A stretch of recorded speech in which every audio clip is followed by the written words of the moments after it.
Bueno, le cuento, todas las noches escucho una puerta cerrarse duro en mi horario de trabajo. Y estoy revisando cada piso para ver.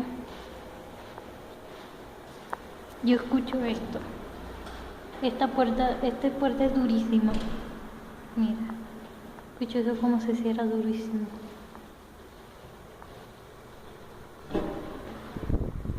Mira, esta puerta es de este mecanismo.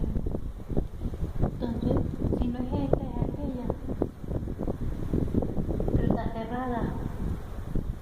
Estoy revisando cada piso. Estoy en el piso 9. Comencé desde 7 porque se escucha desde... Porque en la cámara yo veo del 1 a 6. Entonces la puerta no se mueve. Entonces,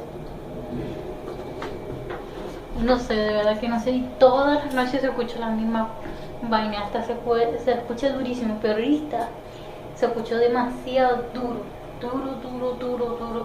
Que hasta la puerta de que yo tengo enfrente, la de vidrio, se estremeció.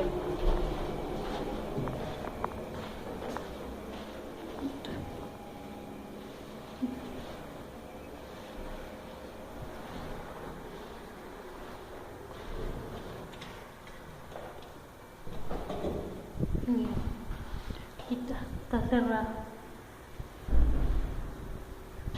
¿Lo escucharon, verdad? 11.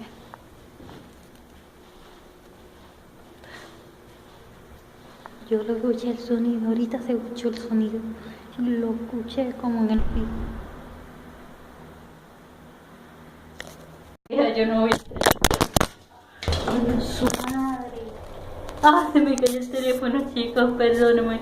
Debo bajarle la resolución. ¡Ay, Dios! ¿Y ahora? ¡Ay, ahora qué hice! Ay.